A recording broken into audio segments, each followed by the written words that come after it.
Brothers of Downtown Lodge 86. To educate our lodge on aspects of the craft that may be obscure or a mystery to some, I will attempt to share light by discussing topics of general interest to any Mason.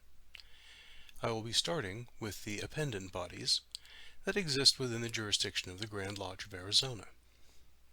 My first examples will be the youth organizations, the Order of DeMolay, a Masonically sponsored organization for young men, the Order of Rainbow for young women who are not necessarily related to a Mason, and finally the Order of Job's Daughters, which is for young women who are related to a Mason or directly sponsored by one. This month, the Order of DeMolay.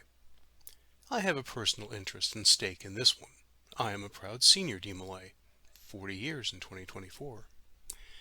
Eligible boys and young men from the ages of 12 to 21 can join and are taught lessons and given experiences in leadership and moral and ethical guidance. Jacques DeMolay was a historical figure during the Middle Ages and the last Grand Master of the poor fellow soldiers of Christ and of the Temple of Solomon, more commonly referred to as the Knights Templar. The order was founded by Frankish, now modern France, knights, to protect pilgrims from Europe traveling to and from Jerusalem and the Holy Land during the period of 1119 to 1313 A.D. Pilgrimage during this period were common, but the path trod was dangerous. The Knights Templar offered both physical protection as well as a method of fiscal protection. You would deposit your valuables at the beginning of your journey and be given an encoded receipt. Along your journey you would visit Knights Templar strongholds and could draw upon the value of funds that you had deposited. The receipt would be rewritten and you would continue on your way. This innovative idea has been called the precursor of the modern banking system. During its historically documented existence, the Knights Templar served the Pope directly as a monastic military order and was exempt from many local laws and taxes. This preferential treatment did cause friction and resentment from many rival organizations and monarchs.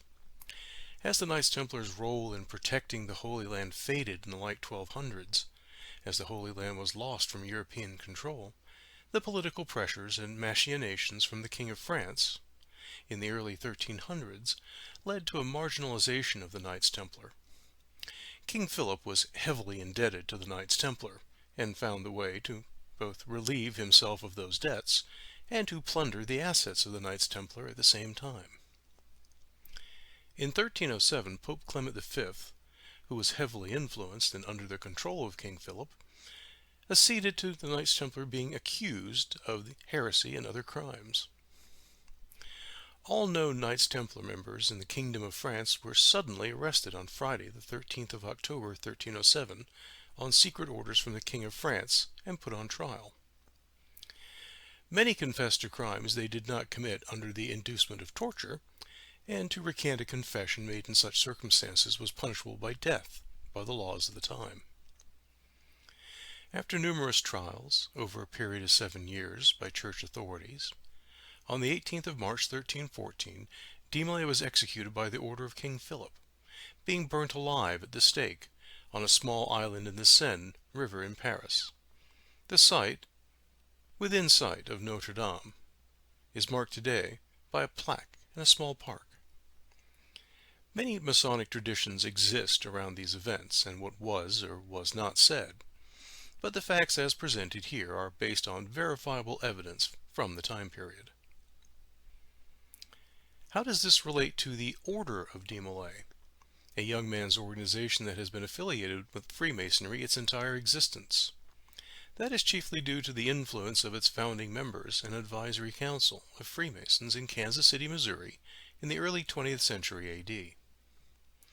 Frank S. Land was the man responsible for the founding of this club for young men, having been active in Masonic relief efforts of Ivanhoe Lodge at the time, and making friends with a 16-year-old teen who had recently lost his father, a brother from that same lodge. That was in 1919. When the group of young men who had gathered around and become this new club, decided that they had to come up with a name for the organization, Frank Land let them peruse the information at the local Scottish Rite, and they came across the story of DeMolay. The decision was made to use his historical group as one worthy of emulation, and to this day every DeMolay will participate in a ceremony that explains the final acts of DeMolay before the trial of the Inquisition, and his final fate. The organization was officially created on March 24th, 1919. The organization annually recognizes this event, though it is now combined with the actual date of DeMolay's execution, and is celebrated on March 18th. The order recognizes 7 cardinal virtues: filial love, the love of parents; reverence for sacred things; courtesy, comradeship, fidelity, cleanness, and patriotism. The order is also steadfast in the belief of the 3 fundamental freedoms we enjoy as citizens: religious freedom, civil freedom, and intellectual freedom. During the first of the 2 degrees in DeMolay, the new initiate is instructed in the meaning of the virtues and freedoms, and how as a DeMolay he is to act and behave accordingly.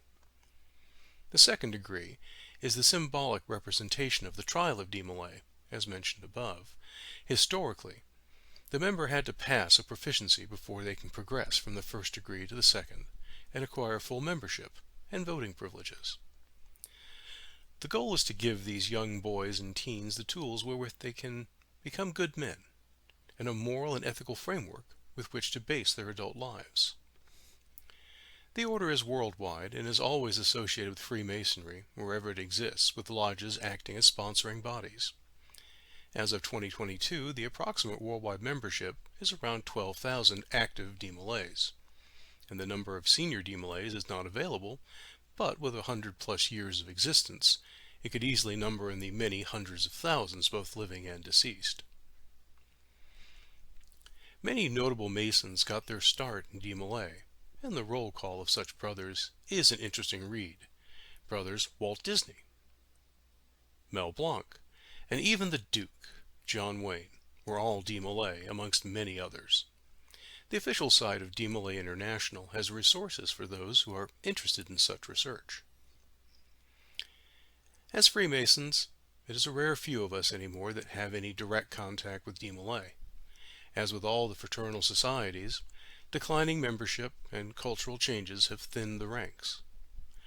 Luckily, our city does have one local group, Arizona chapter, that is active and wishes to extend its welcome to the sons and grandsons, nephews, etc. of Freemasons, though it is not a requirement of admission to be one. All that is needed is that you be of lawful age, well recommended, and show an interest. Sound familiar, anyone? And now, thank you, and we'll take questions and answers.